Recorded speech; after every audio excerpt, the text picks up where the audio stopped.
Confira agora.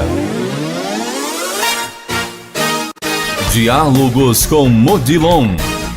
Um bate-papo sobre desenvolvimento pessoal e profissional com o psicólogo, consultor e palestrante Odilon Medeiros. Hoje vamos falar sobre um quase ensaio sobre a cegueira. E aí eu começo falando o seguinte: a palavra cegueira está formatada na maioria das mentes humanas como algo ligado ao corpo biológico ou físico, como alguns preferem. Poderia ser descrita como a perda ou a redução grave de um dos sentidos mais importantes, a visão. É um tanto quanto óbvio afirmar que é através dela que nos conectamos com o mundo, mas ao mesmo tempo é importante ressaltar essa informação, até mesmo para que ela possa receber a atenção necessária. Também não podemos entendê-la como uma imperfeição e muito menos como uma punição. O engenheiro lá de cima não permitiria isso. Se mudarmos o foco, é possível entendê-la como uma oportunidade de crescimento, de resiliência e superação. Galileu Galilei, Louis Braille, Andrea Bocelli, tantos outros confirmam isso. Você também conhece alguém com deficiência visual, menos famoso, mas que também é um exemplo de vida, não é verdade? O meu intuito, entretanto, não é falar sobre a cegueira biológica. Esse momento é para nós falarmos sobre a cegueira relacional. Isso mesmo, cegueira relacional. Você desconhece esse termo? Não se preocupe, é normal. Achou estranho ou impossível que isso ocorra? Se isso acontece, na minha opinião, já pode ser um forte indício desse tipo de cegueira. Sem recorrer a muitos detalhes ou preceitos científicos, a cegueira relacional poderia ser definida como uma incapacidade de tomar contato com algo que vai além da visão ou da compreensão cotidiana, causada por um encantamento, por exemplo. E não pense que essa situação é difícil de ocorrer, acontece rotineiramente. Quantas vezes já ouvimos falar de profissionais que estão desenvolvendo excelentes trabalhos em determinadas empresas e então são convidados para atuar em outra instituição, muitas vezes até concorrentes, e rapidamente fazem o seu desligamento e se decepcionam com o novo emprego.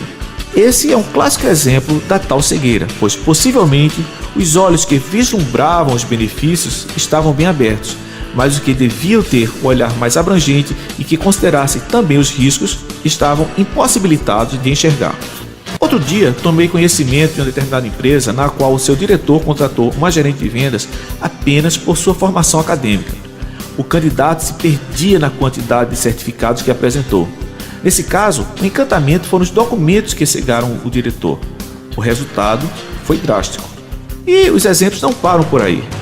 Quando um candidato participa de um processo seletivo, gostaria de receber um retorno, mesmo que apenas agradecendo a sua participação no processo, mas a grande maioria nunca irá receber nenhum tipo de retorno.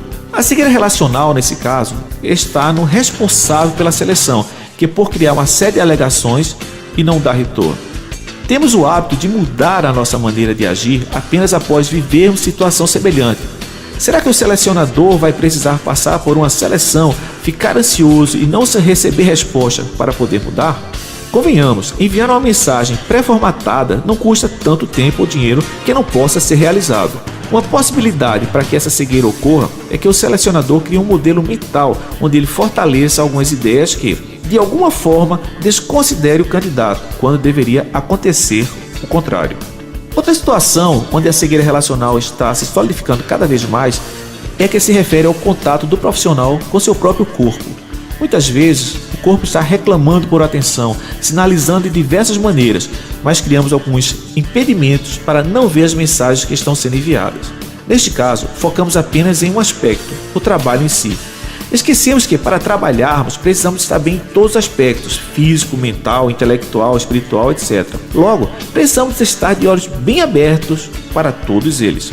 É importante deixar registrado que o intuito desse momento não é desmotivar os profissionais para que evitem outras oportunidades de trabalho ou que os líderes desconsiderem a formação acadêmica dos candidatos, mas que eles reduzam a cegueira relacional, ampliando a sua visão, vendo o centro e também a periferia da situação. Tempos atrás, havia um comercial de TV que afirmava: não que um cego não possa ser feliz, mas é bem melhor ser feliz vendo tudo. Então, motive-se, veja bem, veja mais e seja feliz. Você ouviu Diálogos com Odilon. Um bate-papo sobre desenvolvimento pessoal e profissional com o psicólogo, consultor e palestrante Odilon Medeiros. Aguardamos você no nosso próximo